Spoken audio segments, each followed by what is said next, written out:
All right, Chris. How's it going? You good? All right. Good. Yeah. I mean, you've got 3 names on your website. So you say you're happy to be called Chris, Siege, or CJ. Like, which is your genuine preference? Pick one. So my family call me Chris. My wife calls me CJ. And her family call me CJ. Everyone in school used to call me CJ, but as I've grown up, I've gotten more mature. I'm like, oh, CJ, I don't know, it sounds a bit young, didn't it? No. No. It's whatever, you know? Whatever you feel. Yeah. If you're feeling a bit cool one day, be like, oh, CJ. And then if you're feeling a bit more formal, you can call me Chris. Or if you want to tell me off, you can call me Christopher, you know? Well, the thing is, when I think when your emails come through, sometimes I think there's some, or maybe it comes up with Christopher, and I was like, oh, that's like your Sunday name? Yeah, yeah, it's the name I go to church with. Yeah, yeah. And based where? Based in Essex. Based in Essex, yeah, in Brentwood. So basically borderline London, pretty much. Yeah, but I'll go anywhere. I've heard. As you know. Yeah. And are you born and bred in Essex, or were you born and bred in London? Yeah. So I lived in Enfield, Edmonton in London, and then I moved when I was about 13, 14. So technically I've been in Essex more of my life now. So now I'm probably more of an Essex boy. But yeah, born and bred in London though. Nice. And I've read on your website that you were well, in your own words, a pretty big deal beatboxer when you were at school. I don't know about big deal, but it's your words. You said it. Fair enough. I did say that. Yeah. I was the beatboxing kid in school, and I used to do little music performances and beatboxing at lunch in the playground and stuff like that. And I used to rap a little bit as well. Yeah, but very badly. I was like a little wannabe rapper. Yeah. Nice. So what did you do before you got into videography in general, apart from beatboxing? So I started videography when I was about 14. So that ties into the beatboxing and the rapping, and that's basically why and how I got into the videography. So I was beatboxing, I was rapping, and I had friends who were like rappers as well. So I used to go to their house and like record music and stuff, and then I'd bring my mum's little camera with me as well to film music videos. So that's how I got into the videography. And then, from there, I carried on filming music videos from there, really, in my teens, really. Who for? Just mates and people you knew? Mates and people I knew, and like clients come in as well. I had quite a big Albanian kind of group that I did music videos for. So they're actually like, one of the guys is quite big now. He's quite I'd say fairly famous Albanian rapper now. So I did one for one Albanian guy, and then all of his friends kind of like asked me to do music videos for like 2 years. I was just filming Albanian music videos, which is really random. Okay, and how did we get from Albanian music videos to weddings? So have you heard of an app called Bark? Yeah. You have, yeah. So that's kind of how I got into the weddings. So it's like a lead generation thing. Yeah, but basically. And so I've wanted to do weddings for ages. I wanted to do them, and I'd filmed one wedding with a friend. I was basically second shooting for him. He was like, "Oh, do you want to come along and help?" I was like, "Yeah, sure." So I was kind of almost using some of that footage as my portfolio. And then I had an inquiry come in through Bark. Yeah, I went for the lead on Bark, spoke to him, and that was how I got my first wedding, basically. And it was like a Greek wedding in Cambridge. And it was one of them, you kind of go into it, your first wedding, you kind of shoot yourself in the foot a little bit. Because I undercharged, and I told him I'd give him some like 3-hour long film or something. And it was just, oh my God. Yeah. Yeah, it's one of them. Why do you reckon that was, though? Do you reckon that was because obviously, I reckon it's probably a story that I've heard in different ways over the years. In that someone's doing something they're really passionate about. So for you, music videos, and then do you think you did that because you came into weddings thinking, I can't do weddings the way I do my music videos. I need to do them in a wedding way, or maybe. I think at the same time, I think they wanted a longer film as well. The first one that I did, so they wanted like an hour, 2 hour, whatever long film, but I think I did a highlight film as well. And that's the thing, like from the first wedding you've done to now, like you grow so much and you figure out so much more about your style. So I feel like the first one I did, I was probably thinking more, oh, what a wedding. I was just doing what I feel like a wedding video looks like. But the more I've gone on, I'm just filming weddings and editing them how I feel a wedding should be from my perspective. And I feel like coming from music videos, I've got like a different background in videography rather than only doing weddings. So I've got these other aspects that I've picked up and experienced over the years that I can kind of chuck into wedding videos. Yeah, and that's important, isn't it? Because obviously you talk a lot on your website about how you believe a wedding video should be like now based on everything you know and everything you do now. Yeah. But it's important to bring in your own taste and your own personality, isn't it, into what you do? Exactly, yeah. And I think importantly as well, it's making something that the couples are going to like and something the couples are going to want to watch over and over again. That's the main takeaway. Do you ever, I'm skipping ahead here. Like I had a big plan for these questions, but I'm skipping ahead. Do you ever, because obviously you have obviously we've worked together, so I've seen your work, and you definitely have an approach that's very you. Do you ever come up against, and obviously, and a lot of what you do involves the bridal party and all that kind of, and the guests sometimes as well. Do you ever come up against people being like, what are you doing? This is not normally what people do at weddings. And there's a bit of cynicism about that, or do you just find that because you're so passionate about it and you know the way that you are, just friendly, happy-go-lucky guy, do you just get everyone into it? I think so. Yeah, I think I'm a believer of the energy you give off, you're going to get that back. So if I'm coming to a wedding and I'm chatting to people, I'm being friendly, people are just going to vibe off of that, aren't they?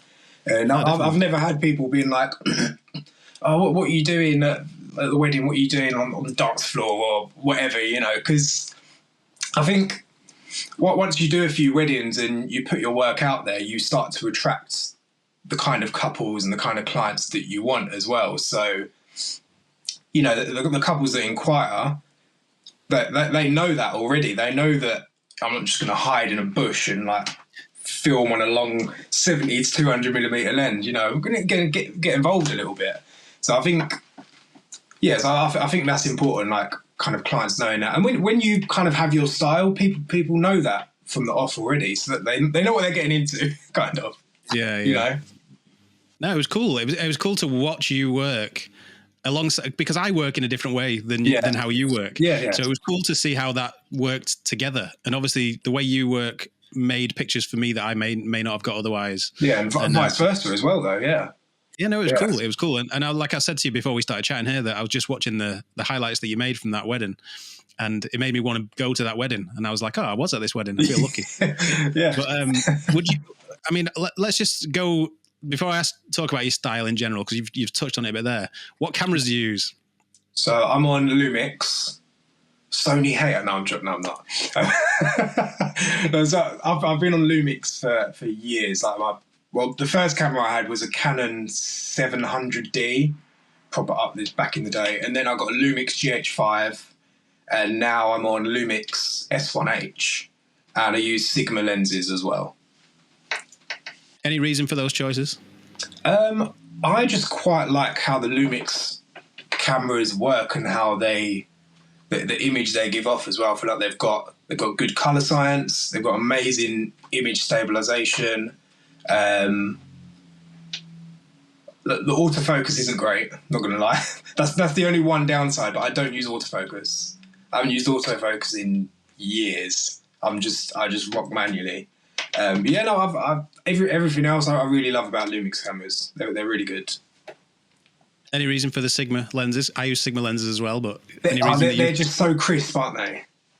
I find they have like a warmth to them as well, and I think there's like a warmth to the way your finished films look as well. So I reckon Sigmas lend themselves to that a bit. Yeah, a little bit. Yeah. And they're built like a brick as well. So I was filming a wedding once, and I must have had two lenses. So I had one lens of my camera, and then I switched it and put one lens in my pocket. And we're out in the streets in London, and I was like, oh, why don't you do like a running shot? Yeah, just run along the road. So I'm running backwards with my camera. Lens falls out of my pocket, falls on the concrete, pick it up, still fine. So No way. Yeah, that's good. Yeah, no, they're built very well. And what do you use to edit? Premiere Pro. Okay. Yeah, no, I feel like I want to make the switch to DaVinci and try it because I've heard such good things, and you can do a lot of good things on there. But it's just one of them things. It takes time to learn it, doesn't it? So it's probably going to be a slow process to try and make the switch. But yeah, no, I've been on Premiere for years, and it does the job. You know, it does everything I need it to do. Yeah. If I had to have guessed, I would have guessed you were a DaVinci guy. But really? So that's why I was mildly surprised when you said Premiere. Especially with you mentioning the color science of the Panasonics as well. I thought maybe you're be into the DaVinci, but you know, one day. One day. I promise. So let's go back to like this style and approach and stuff for you. Would you describe your work as wedding music videos? A little bit, but not too much. Okay. So some of it might look a bit music video-y, but at the same time, you also need to put a story in there as well of the day, rather than just loads of cool shots and confetti. And do you know what I mean? Like, you need to have a purpose to the video and to the story as well. So I'll try and make it look as cool as possible, but add those elements of story and emotion and the fun that was involved with the day as well. Yeah, because just going back to the one obviously that I was at, so it's easier for me to refer back to that particular one. It was a really fun day, wasn't it? And on the one hand, the theme was like drink loads of Guinness, have loads of fun, get really drunk before the party's even started, and obviously then there was there's just lots of that kind of funny stuff. But at the same time, it was a really emotional one. There was a lot of like little tears and people getting emotional. Yeah. And you've got that all in there as well. So it's cool that you're able to like blend the two. But yeah, I think that's the key. Obviously, not every wedding's just going to be fun, drink, dance. You know, there's going to be emotional bits to the day, like vows, and like the one that Sarah and Mark. So she was quite emotional in the morning when she opened her present, wasn't she? But it's just about trying to tie it all in together and not just mishmashing it together. It's got to be, you know, put together in a way that isn't messy and it works. Yeah. No, definitely. And also just looking at that one, and I'd look at a few others as well. There's clearly no formula to the way you put your films together. It's clearly always based around what actually happened and kind of bits that you've picked out as being important, like the way that Sarah Mark starts, for instance, is different to the way all of the other ones begin. So is it literally, do you literally sit down with a blank slate, not knowing where you're going to start until you've gone through the footage? Sometimes, yeah. So I like to start the videos with, like, you've probably watched some of the films. I like to start it with something fun, something funny that might have happened. So something might have happened on the day, and I was like, I know that's what I'm putting at the start. But other than that, it's blank slate, and I'll just sit there and just think, oh, wow, what can I do with this? And I'll look through music, so the music will kind of inspire me as well, because, you know, you put the music in and then you edit to the music. So the music is like your base, isn't it? So it's kind of like sort the music out, think what do I want to do with this film, and then go from there, really. But yeah, no, I don't really have a formula other than trying to start it off with something fun. Other than that, there's no real kind of formula or anything to it, or template. I mean, but that's good in a way. But, I mean, it definitely feels like your films have the ones that are on your website. I've not seen. Do you make the highlights that are on your website plus a longer film for the couple, or is it pretty much the stuff on your website what the couple gets? So it'll be a highlight film, and then if they want it, they'll have their ceremony and their speeches film in full. And sometimes I'll do like a little teaser as well, maybe like 30 seconds or something. But yeah, I don't. But the ones on your website, that's like your main film. Exactly. Yeah. But talking about music, this is one thing I wanted to ask you about, because it's a line that stood out to me when I was reading your website. And you said bad music is like murder for a wedding film. So what's your tips for because I know this is like the bane of the life for a lot of filmmakers. So what are your tips for picking music for a film? I mean, I think with music, you need to really think about the couple as well. And I think it needs to match the couple and their day. Because, I mean, the last thing you want is sending a wedding film and them asking to change the music. So I think even asking them what kind of music they like, or just picking up music that they had on the dance floor, that's a good kind of indication for you to look for that type of music as well. But it's hard because there's so many songs on there. You know, you'll go on MusicBed or Artlist or whatever, and there's just thousands of songs to choose from. Like sometimes I'll sit there for a whole day looking through music, and I've not got anywhere because I can't find the right one. So I think my tip would maybe just to be like, don't rush it. Like if you have to sit there for a few hours and just listen to songs, then just do it, because it will benefit you as well, because it will make the editing process easier if you've got a better song to edit to. If you've got a bad song to edit to, you might struggle a bit. So I think, choosing the right song it's good for both parties. It's better for you because it will probably make a better edit for you as well, and then for the couple they'll get a better video. So yeah. No, that's cool. That's a good tip. I've heard another tip from people as well. I think you use MusicBed. I think I saw something on your Instagram recently that you've switched over to MusicBed. Yeah, I've just switched. Yeah. And I heard a tip a while back now where someone said that they will listen to MusicBed the way that most people listen to Spotify. So they'll sit there and just have MusicBed playing instead of Spotify, and then they'll notice when their like brain or their ear picks up on a track, and they'll be like, "Oh, what's this?" I literally did that the other day. Yeah. No, that's cool. And I saw another thing on Instagram this week, which was like it was comparing photographers and videographers editing, and it was a photographer with some headphones on, just like listening to music, editing pictures, editing away, and then it was a videographer just listening to the same like nanosecond of music over and over and over and over and over again.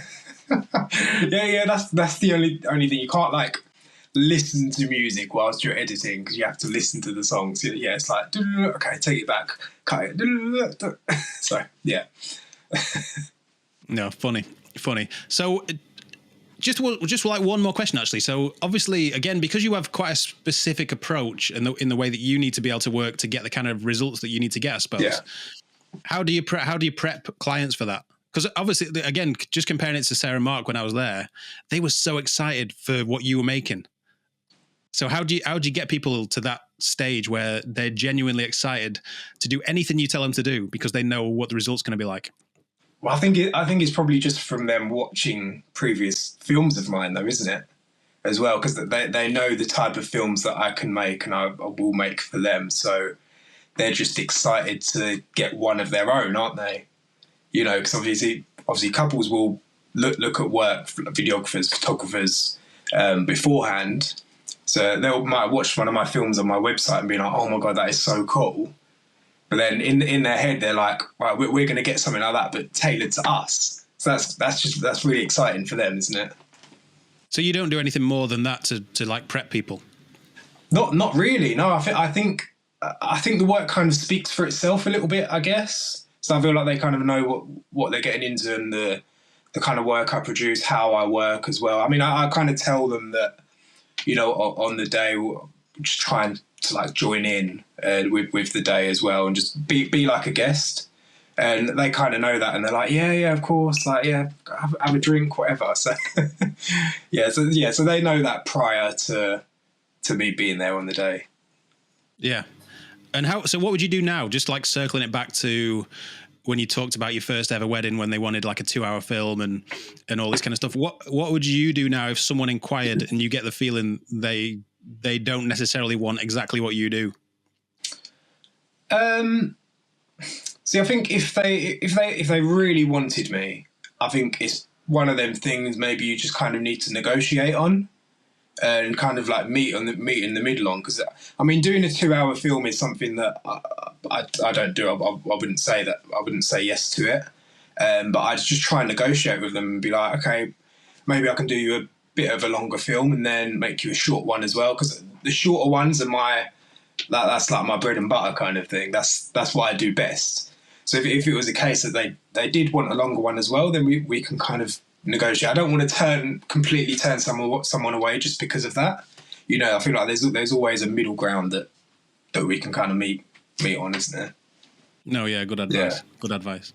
And then obviously the fact from your pre-wedding videography life, you've brought in the whole music video element to your approach. And I know from just following you on social media and stuff since we met, you love to just have a life away from weddings as well, traveling and you know, all the rest of the stuff that you do. Yeah. How important is it, do you think, to bring that kind of into your films as well? I think it's very important. You know, I think your work can't just be your life. You've got to have other aspects and other things you want to do in life. Like for us, we love traveling. That's kind of our little break, our little getaway from just kind of like work. Like obviously I love weddings, but you need to get away from it. But sometimes, you know, you can't be doing it 24/7 because, you know, that's when you burn out. So it's good to have those experiences. And for me, like traveling and seeing different parts of the world, that just kind of inspires you from might be adding certain elements into wedding films or just anything in life in general. Because you can get inspiration from literally anything. I could just walk out my house, walk down the road and see something and you might get inspo from it. You know, you literally never know. No, definitely. Yeah. But you generally, you seem to have a really good work-life balance. Is that true, or is that a bit of Insta versus reality? I mean, a little bit sometimes. At the minute, for me, it's just edit, go to the gym, come home, cook dinner, work. So I think for us, where we have longer trips, we'll go away for like a couple of months or a few weeks or whatever, but then we'll be home for a bit longer. You know, so yeah, we do longer trips and then we're home for longer. But yeah, no, work-life balance is you have to have other aspects of your life to keep you going than just work and weddings and stuff. So, but I do love it. Definitely, no, don't get me wrong. Yeah, I'm a workaholic. I remember I saw a tip recently, which is how to know if you've got a bad work-life balance is. Imagine you go into a party and you have to introduce yourself and you're not allowed to mention your job in any way. How do you introduce yourself? And then they reckon if that's a struggle, you've not got a very good work-life balance. Right. Okay. That's a good way of putting it, to be fair. Yeah. You need other hobbies and stuff. You do. And I think like you were saying a minute ago, your work will benefit from that as well. It's easy to think that I think that your work will just benefit from you really solely focusing on weddings and the wedding world and all that kind of stuff. Whereas in reality, especially if you've got an approach that's a little bit more niche or a little bit less kind of standard, your work's going to benefit loads from you like just having a life, isn't it? Yeah, 100%. So just to finish, I'm just going to ask you, and I'm going to ask you for a tip for somebody who is starting out in wedding films. Mm-hmm. And you can either just give that as a general tip to people starting out, or you can think about giving it to yourself when you started out all those years ago with that big Greek wedding. Right. What tip would you have given yourself back then? What tip would I give myself back then?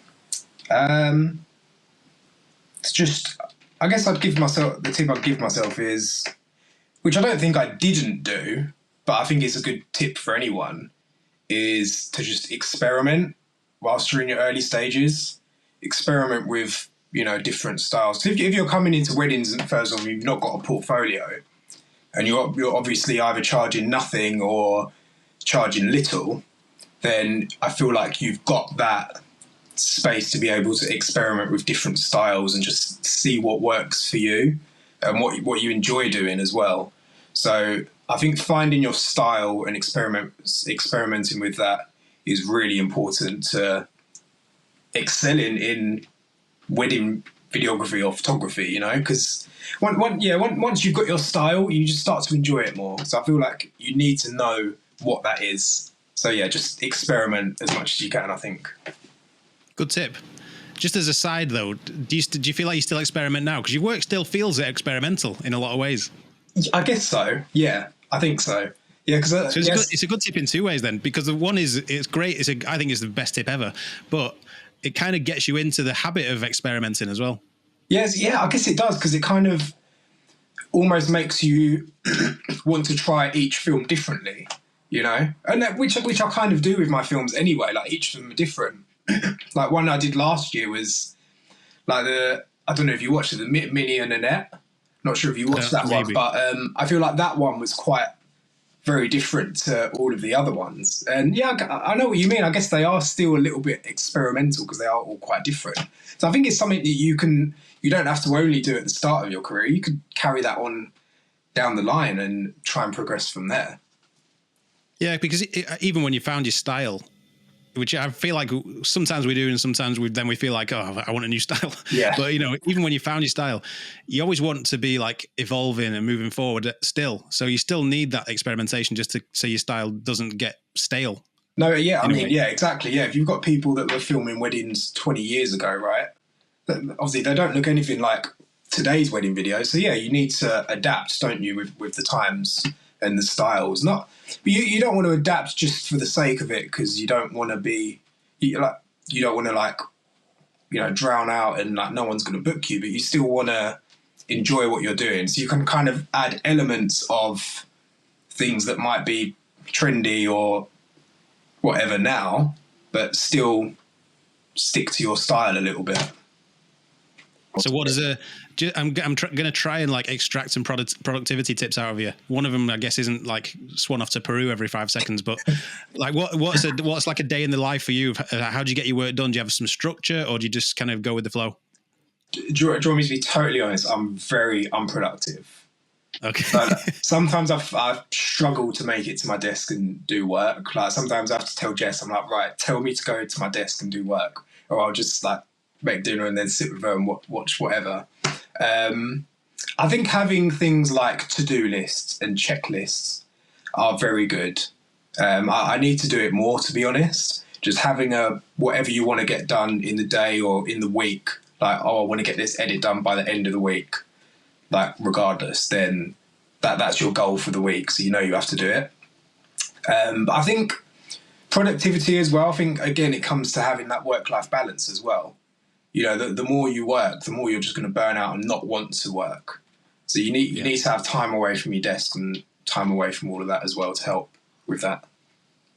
Yeah, mate. And do you like promise your clients their film in a certain number of weeks, or? Yeah, so it's usually around 10-ish weeks max. And they're totally fine with that, because I say to them, it's not something that I want to rush.